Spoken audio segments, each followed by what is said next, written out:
Pacific Northwest is an incredibly special place, both in terms of its rainforest ecosystems, its watersheds, which are integrated into that. Here we have the stronghold salmon and steelhead fisheries, starting from that, you can even take from Northern California, Oregon, Washington, that Olympic Peninsula. It's vital.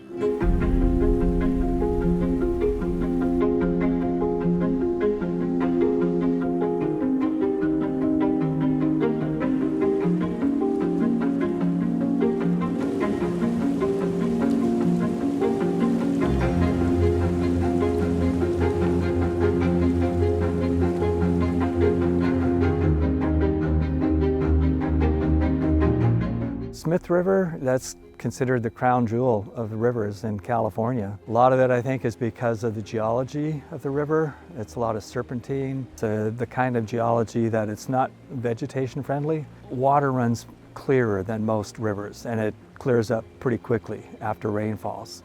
That's always good for fish. Fish like clean water.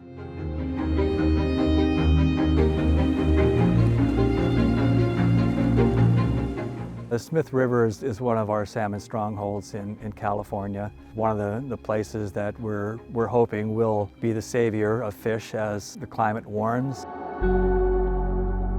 Since the gold rush, there have just been impact after impact hitting the north coast here. We had logging, we had mineral extraction, we had commercial fishing, and we had all these different economic avenues that was all take.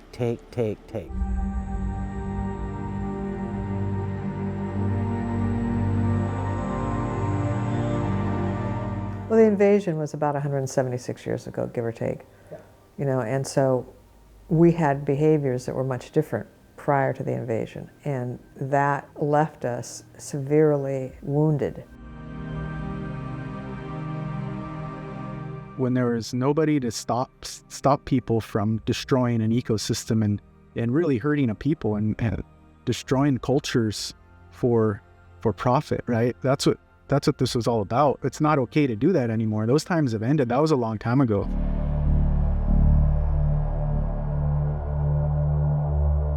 Around 2013-14, an international company seeking a limited water license to begin their testing for claims that they had in the headwaters of the North Fork.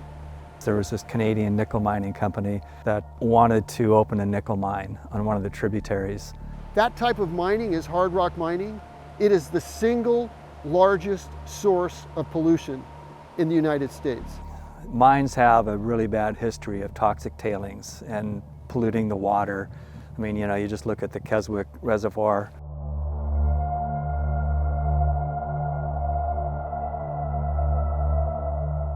Having a mine in the headwaters of the North Fork would negatively impact the spawning habitat and water quality of one of the really important core areas of spawning for salmon and steelhead in the Smith River Basin. Anytime you let that kind of industrial development into your watershed, it's kind of like the beginning of the end.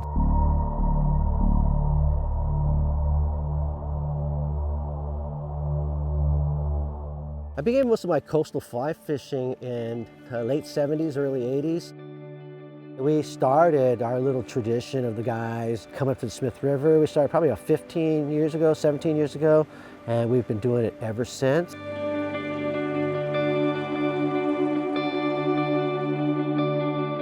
Fly fishing for steelhead, in particular on a swing, in my opinion, it can't get any better.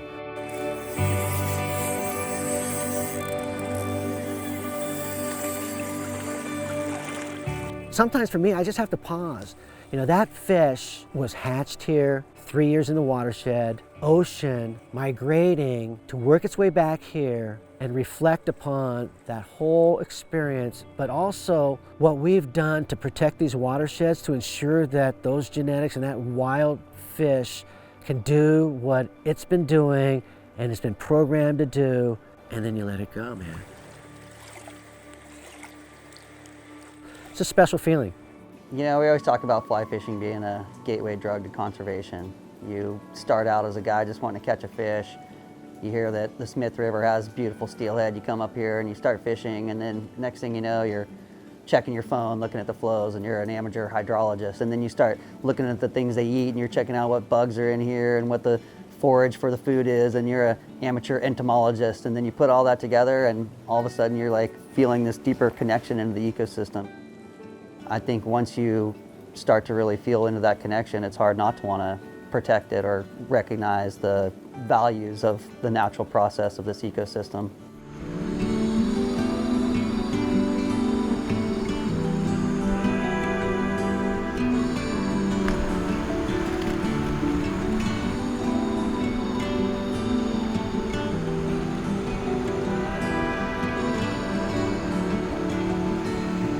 Such a beautiful fish. I can't believe I'm holding this thing right now. It's like a swimming diamond in the river.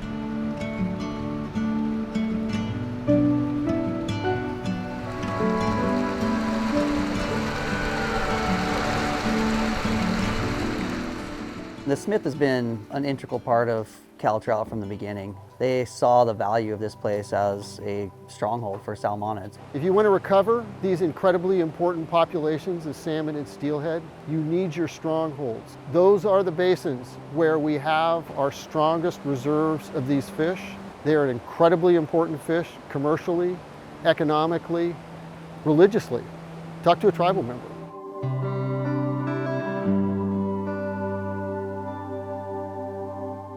When I was 3 years old, I started fishing. I can remember my dad always taking me fishing, and so I began my passion towards steelhead fishing, salmon fishing. It's like now I think back about my childhood when I was a kid. You know, it brought me so much joy. You know, I am who I am because of fishing.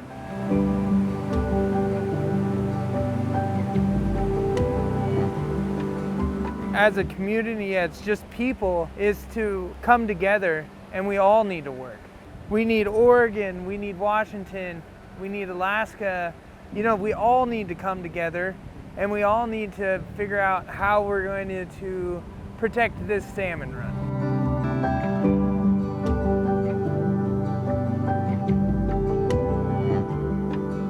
I'm going to tell you about two pieces of legislation. The first one that came was the Southwest Oregon Watershed and Salmon Protection Act. That actually protects the Headwaters, Smith, and then along the Oregon coast, that would be Hunter Creek, Pistol River, and then Rough and Ready Creek, a very important tributary to the Illinois.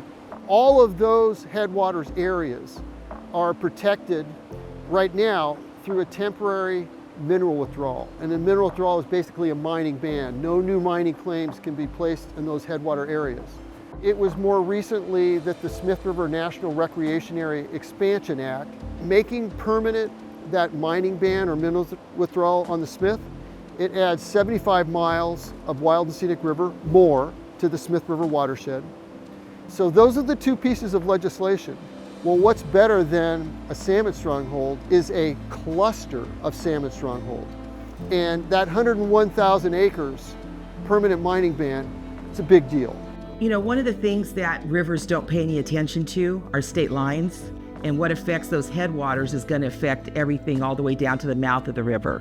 And so it's very important that border counties work together. You want to be able to draw a line around the entire watershed and protect every single inch of that space forever.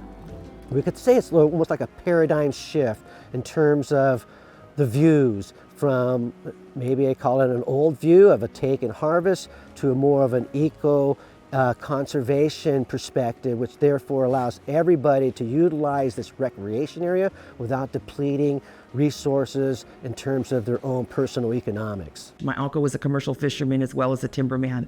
And so those ways of life are changing, are evolving, and it's important that we learn how to evolve with them. From a point of view of travel and tourism, which is the single largest part of our economy, these rivers are hugely important. It's recreation area because of everything that it offers. The mountain biking, the hiking, the bird watching, the incredible diversity of plants and animals. You know, it's really quite extraordinary what we have here on the Smith. That's the kind of money we need coming into the economy here, is that non-extractive ecotourism dollars. To me, that's the best kind of money you could have flowing through a small rural economy like this. Nature has a way of being medicine for anyone, provides something that you didn't even know you needed. In this day and age where everyone is so focused on health and wellness, it provides a type of wellness and benefits that really can't be measured. And I think it speaks in a way that's beyond measurable value. It's beyond an economic value. You know, we also came from here, like the salmon, like the otters, like the bears. We have a deep connection to this place as well. I can't think of anybody who doesn't feel that connection when they get out there. And once you've felt that connection, you know, you're going to be much more likely to understand the need to protect it, the need to restore it.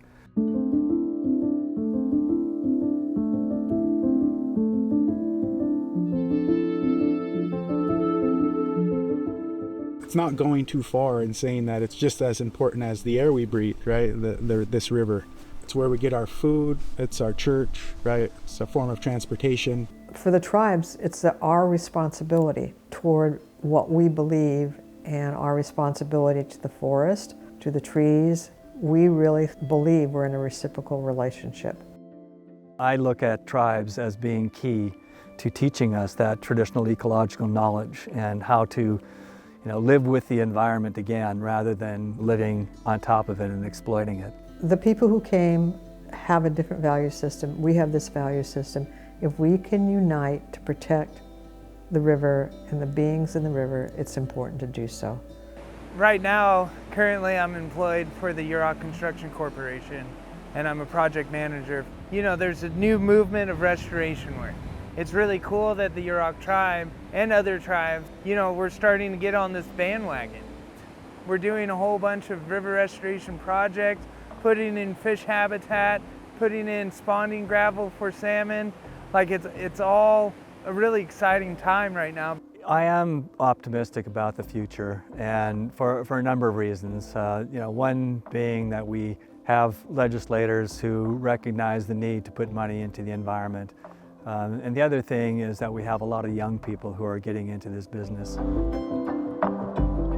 I think anglers do have a role in conservation with regards to a river. If there's a bill coming out on a particular watershed, why not write your congressperson to get involved? If we connect this string of pearls of restoration projects, we would have a salmon stronghold on the North Coast that could last for generations and really be a place that salmons can thrive in the face of climate change. So that's why we're looking to these salmon strongholds and refugia, places where we can hold on to those species. The opportunity to conserve only really comes once in your lifetime. It really is everyone's responsibility to help protect the magnificent places we've been blessed with. It's incumbent on us as a larger public to think in the longest term, think sustainably, and to think, what is it that we really want our grandchildren to be able to have access to?